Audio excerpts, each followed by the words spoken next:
Saya pernah pulang. Saya tengok ustazah ni diam aja. Saya tanya, sakit? Tidak. Kenapa diam? Mimpi saya tak enak tadi malam. Apa mimpinya? Nampak saya ustaz berfoto sama perempuan.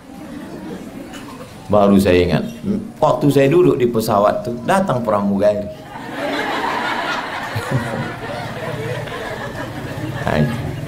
Kalau yang pergi sama saya Ustaz Endri biasanya diusirnya itu. Jangan. Orang nih yang ini tak berani usir pramugari. Kalau Ustaz Endri berani.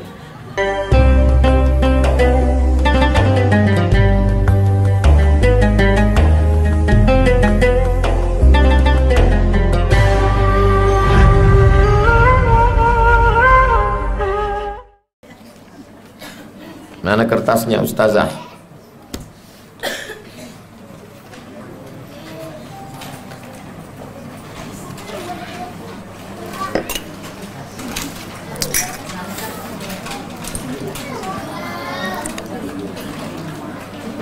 Mari, yang udah ada aja dulu.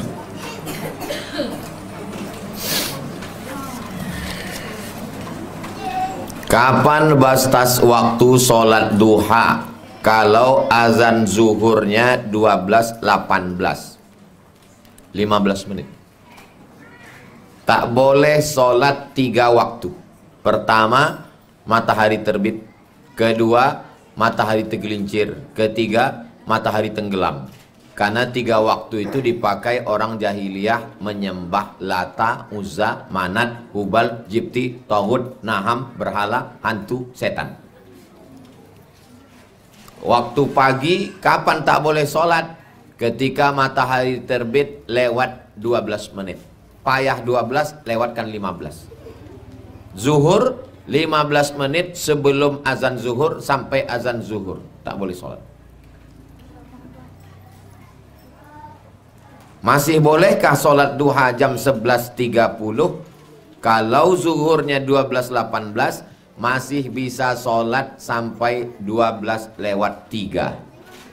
Macam mana kami bisa tahu waktu sholat? Tulis aja di Google, waktu sholat Rimbo Panjang. Masih bolehkah mengganti puasa seminggu menjelang Ramadan? Besok pagi Ramadan boleh puasa qadha hari ini. Tapi katanya idzan tasafa Sya'ban fala tasumu. Kalau udah lewat nisfu Sya'ban, 15 Sya'ban tak boleh lagi puasa. Tak boleh puasa sunat bagi yang tak biasa puasa sunat. Takut badannya lemah karena terlalu lama puasa. Tapi ibu yang biasa Senin Kamis, lewat 15 Sya'ban boleh. Satu lagi yang boleh qadha. Mengqadha tetap boleh. Jelas? Insya Allah saya kalau menjawab jelas. Jadi kalau ada orang bilang Ustaz tuh ngomongnya tak jelas, telinga kau pokak. Ada orang tua tak mengizinkan anaknya nikah dengan orang yang bekerja serabutan dan tak punya gelar.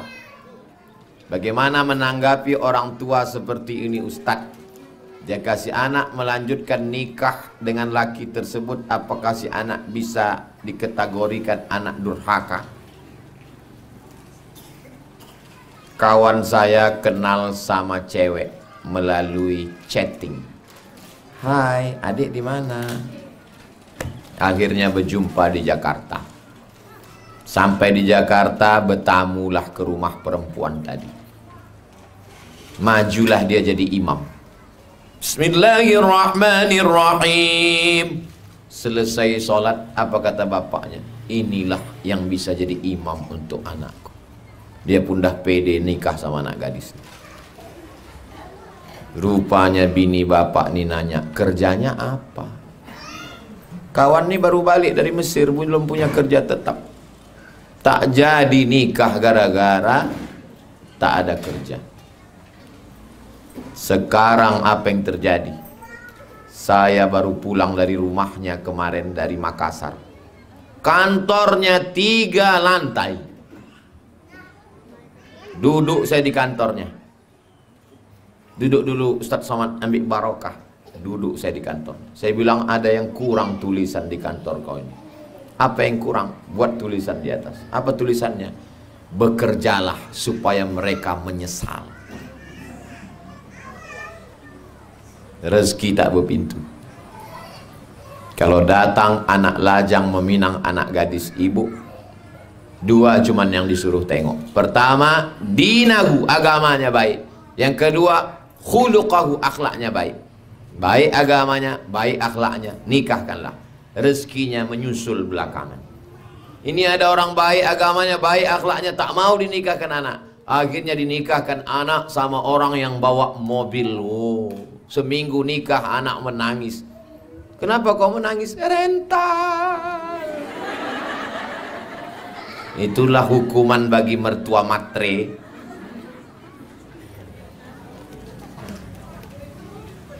Aku kalau datang orang meminang anak gadisku, yang kutanya cuma dua, Bu. Sembayang kau? Sembayang. Kutanya keluarga tetangga, berakhlak dia baik? Alah, kunikahkan. Tak ada tanya macam-macam. Masalah mahar, kau ajarkan anakku ini baca surat Yasin, cukup. Iyakunu fuqara, kalau calon menantu kau tu miskin, yughnihimullah, Allah mengkayakan dia. Masalahnya saya tak punya anak perempuan. Ini ceritanya kalau ini. Andai kata. Jadi ibu-ibu, kupesankan sama kalian semua, punya anak gadis, tak usah banyak-banyak minta. Apalagi zaman sekarang fitnah ini luar biasa. Asal baik agamanya, baik akhlaknya, nikahkan. Kebetulan ibu punya rumah 3, suruh kau tinggal aja sini. Masalah kau tinggal aja sini. Bayar aja apa ansurannya tiap bulan. Mohon doakan saya supaya bisa dimudahkan Allah membayar hutang piutang. Nanti di akhir majelis kita sama berdoa. Yang sakit-sakit disehatkan Allah. Yang sudah meninggal dilapangkan kuburnya. Yang dililit utang dilepaskan Allah Ta'ala.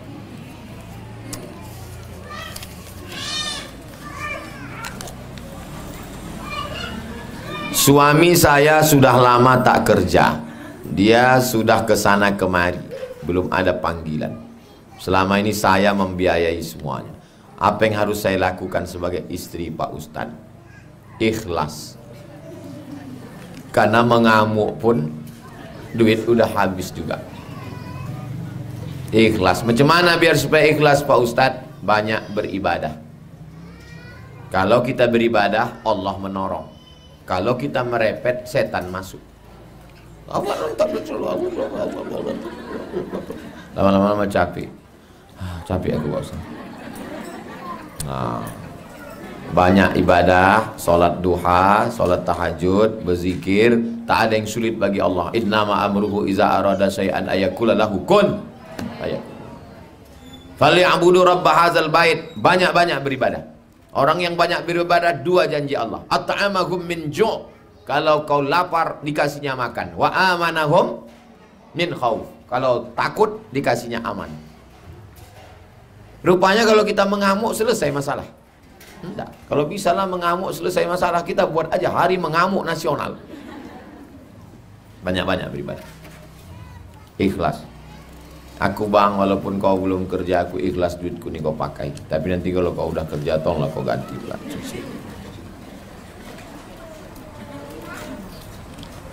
Batalkah wudhu suami apabila tak sengaja tersenggol oleh istrinya?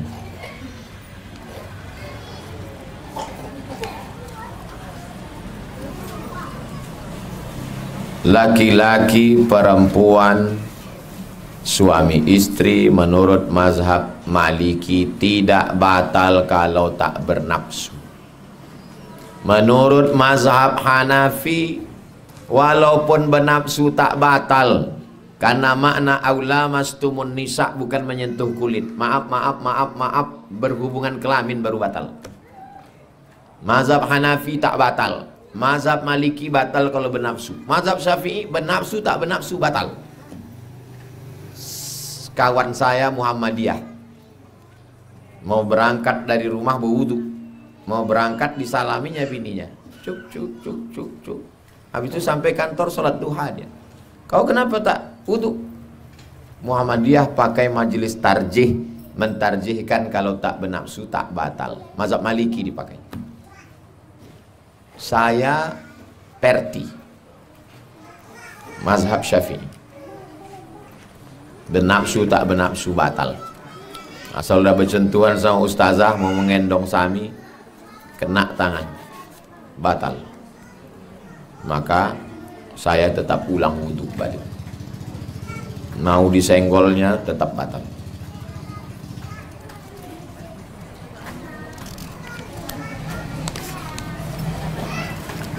Kenapa di setiap pengajian wirid pembacaan surat Yasin selalu cepat-cepat? Di sini cepat-cepat juga? Tidak. Di awal dulu saya membacakan, saya bilang begini aku membacakan begini nanti. Kalau masih ingat dulu yang di awal. Awal dulu saya membacakan sini dari awal sampai akhir. Ikut cara membaca itu.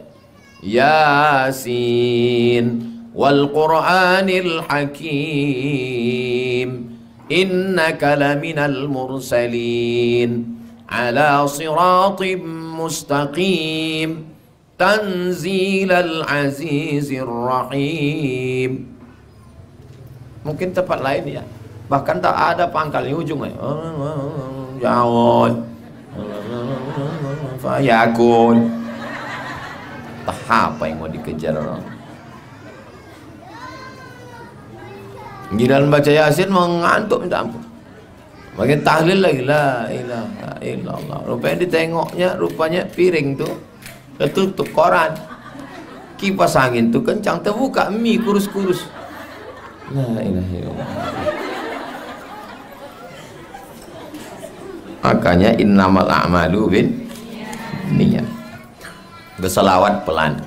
Allahumma salli ala Sayyidina Muhammad wa ala ali Sayyidina Muhammad. Saya kalau jadi imam pelan-pelan semua. Subhanallah, subhanallah, subhanallah. Alhamdulillah, alhamdulillah. Ini istighfar cuma macam dapat tempe mendoan panas. Apa yang dibaca orang? Malaikat pun bertanya, apa kata dia? Entah, aku tidak tahu kata malaikat. Aku kalau tak, karena Allah udah kusumbatkan aja muncul gini. Pelan-pelan, beristighfar pelan-pelan. Bagaimana kalau kita minta sumbangan sama saudara kita membantu orang tua di kampung? Kalau tak diminta, mereka tak ingat. Ibu anak paling kecil, punya abang 2, kakak 3. Ibu datang ke rumahnya minta, itu bukan minta sumbangan. Itu menuntut kewajiban. Ingat, ibu bukan sedang mengemis. Bang, kau wajib menafkahi mak nih. Yang wajib kau nafkahi ini emak, ayah, bini, anak. Kasih nafkah. Kata si abang tadi. Ke belakang kita. Kenapa bang? Aku takut sama biniku. Orang yang takut ke bini tak ada obatnya kecuali kematian. Orang yang takut sama bini itu nanti waktu mati dia tidak kena azab kubur. Pas mau diazab malaikat, kata malaikat, yang ini tak usah kita azab, ini udah azab kali dah. Jadi abang ibu yang tadi tak mau mengasihi emak tadi karena takut, jangan lagi kalian, abang nih kalau ke bini bawa jalan-jalan, kalau ke emak tak kasihan kalian tengok dia. Mati nanti dia. Kalian tidak sedang mengemis ke saudara kalian, tapi sedang menuntut hak emak. Paham? Jangan merasa mengemis.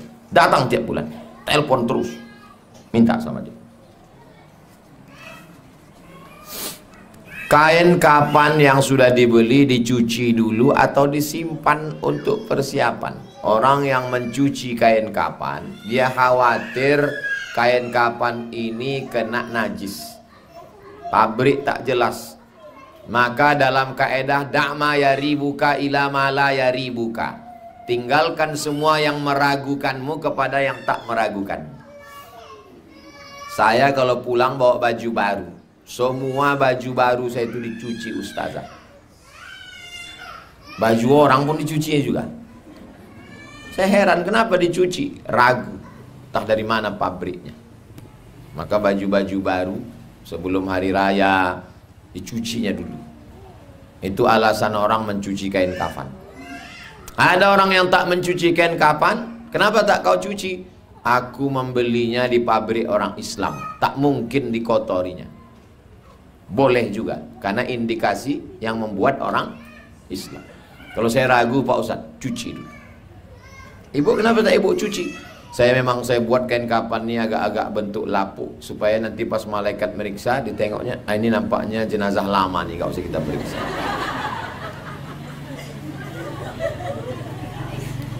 Mana pula bisa diakal-akali malaikat. Kalau malaikat maut bisa diakali, orang yang operasi plastik tak mati-mati lah. Pas mau dicabutnya, bayi ini kata dia. Bayi. Rupanya muka bayi, tangan berkerut. Saya sudah 2 tahun ini jadi pemberi nafkah tulang punggung karena suami belum dapat kerja. Apakah saya termasuk tangan di atas? Of course. Ibu yang dapat warisan dari almarhum ayah, ibu yang bekerja tunggang langgang lintang pukang, mengasih makan anak sama laki, maka itu orang paling hebat sedekahnya. Karena anak tak tanggung jawab ibu dan laki pun tak tanggung jawab ibu. Bang, ini belanja makan kita anak bukan tanggung jawab. Ini karena aku orang yang rajin bersedekah. Abang, anak-anakku, kalau aku ini tak dermawan, udah mati kalian semua. Maka kalian patuh sama aku. Yang kalian macam-macam sama aku. Tahan subsidi ini, mati kalian nanti. Tapi karena ibu orangnya lembut, baik, tak kasar macam saya. Bang, ini duit aku. Kau kalau macam-macam mati kau bang.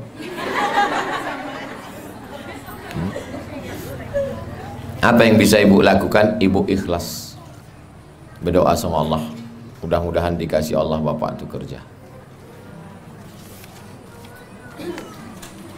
Berdosakah kita membuat ibu kita menangis karena dia ketahuan keluar kota mengunjungi cucu dari pelakor anak pertamanya, seolah-olah setuju dengan pelakor tersebut? Sungguh payah membaca kitab nih, lebih payah lagi memahami. Tunggu sebentar ya. Jadi ibu ini punya anak, anaknya ini nikah, punya anak cucu, lalu kemudian anaknya ini berselingkuh sama pelakor. Lalu si ibu ini mengunjungi si cucunya dari pelakor tadi. Lalu kemudian marah, entah anaknya entah siapa lah, pokoknya marah. Kenapa ibu kunjungi cucu pelakor itu? Menangis ibu ini. Kata almarhumah mak saya dulu ke saya, ke adik saya, selama aku bernyawa, selama aku hidup, kalian tak boleh berbini 2. Tak boleh. Ibu pesankan juga ke anak-anak ibu, selama aku bernyawa, selama aku hidup, aku tak mau kalian macam-macam. Jangan anak tu salah malah dikunjungi, lalu si anak tu merasa perbuatannya benar, pembenaran. Ibu kalau anak ibu nanti begitu, ibu mesti mengamuk, ibu mesti marah. Jangan kau macam-macam. Kabarnya kau sekarang udah ada hubungan sama pelakor. Iya mak, ini sambal belacan dah aku siapkan, lado hijau, kulado pelakor tu nanti. Mana nomor pelakor tu? Ini mak, kasih nomor. Halo pelakor, kau lado hijau ha? Wang dakek dah anak ambo tu ha? Ambo gulai wang itiak lado hijau. Bukan malah dikunjungi pula perbuatan anak yang tak betul. Si anak pun merasa, oh berarti aku tak salah.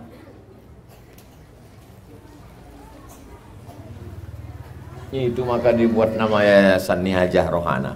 Mak kami ni tak pernah takut, walaupun kami udah kuliah, udah nikah, udah punya anak. Mau ngamuk, asal tak betul dihamuk. Kenapa takut sama anak? Istri sahnya tidak mengetahui tentang pelakor dari suaminya. Ibunya pun jarang melihat cucu dari istri sahnya. Ibu ni tak betul. Cocoklah ibu ni punya anak. Ibu ni hantu, anaknya setan. Patutlah anaknya itu tak betul, karena maknya tak betul. Kalau maknya betul, tak mungkin anaknya berani.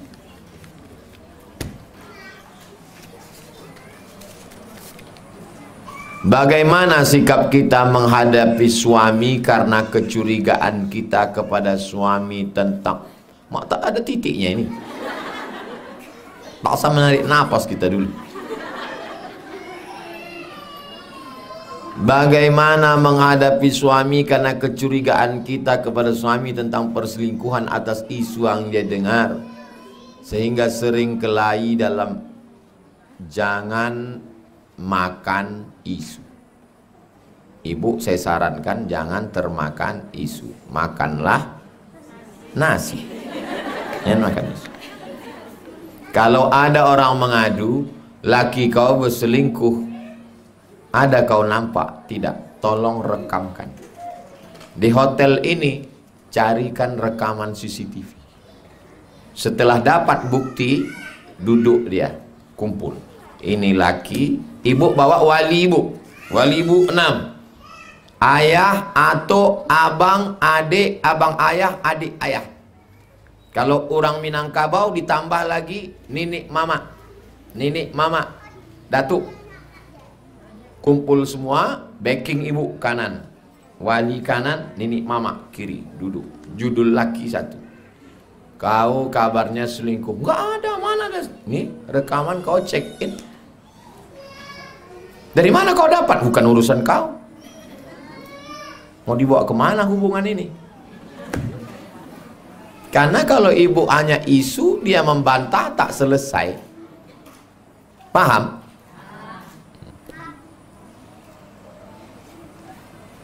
Ada mahasiswa, waktu saya masih mengajar di UIN. Mohon maaf Pak Ustadz, saya tak bisa masuk. Kenapa kau tak masuk? Ban saya bocor. Allah tunjukkan. Allah tunjukkan kalau kita benar. Keluar saya dari UIN, pas lampu merah simpang Kubang, nampak saya lah perempuan megang pinggangnya. Langsung saya ambil dari belakang video. Kau kemarin kan baru tak datang? Bocor Pak Ustadz. Kepala otak kau bocor nih. Nih. Kalau ibu lurus, Allah tunjukkan. Ibu banyak beribadah, tunjukkan ya Allah, tunjukkan ya Allah, tunjukkan ya Allah. Saya pernah pulang. Saya tengok ustazah ni diam aja. Saya tanya, sakit? Tidak. Kenapa diam? Mimpi saya tak enak tadi malam. Apa mimpinya? Nampak saya ustaz berfoto sama perempuan. Baru saya ingat, waktu saya duduk di pesawat tuh, datang pramugari.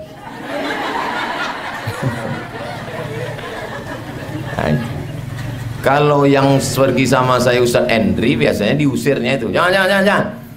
Orang nih yang ini tak berani usir pramugari. Kalau Ustaz Endri berani. Oh tuh.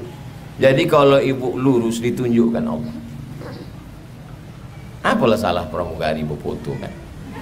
Tapi ditunjukkan Allah. Jadi ibu, yang penting ibu banyak beribadah, ditunjukkan Allah Ta'ala. Bagaimana menghadapi suami yang sangat ekonomis? Saya mau bekerja tapi tak diizinkan karena alasannya anak masih kecil, sementara saya banyak kebutuhan. Jadi musyawarahlah baik-baik. Wa amruhum syura bainahum. Bang, kebutuhan kita 5 juta. Kau mengasih cuman 1,5 juta. Pampers anak lagi. Tak mungkin anak ini minum teh manis. Jadi aku mesti bekerja. Kalau kau tidak mengizinkan aku bekerja, kau tambah ini. Kalau kau tak sanggup, ini kita tak makan. Jadi dimusyawarahkan. Jangan ibu mengamuk. Mengamuk tidak menyelesaikan masalah. Mengamuk, ambil keputusan diri bekerja. Dia pun merasa tersinggung karena ibu sudah ambil keputusan. Akhirnya kacau balau, berkelahi. Tak selesai masalah. Musyawarah. Kalau putus berdua, berdua. Tak putus berdua, libatkan orang lain. Bisa Ustadz kami libatkan? Jangan. Itulah kaji kita pertama. Di akhir majelis mari kita sama berdoa kepada Allah. Mudah-mudahan Allah berikan kita husnul khatimah, anak-anak soleh dan solihah, dibukakan Allah pintu rezeki kebaikan. Ala hazihin niyah, untuk niat yang baik-baik ini. Al-Fatihah.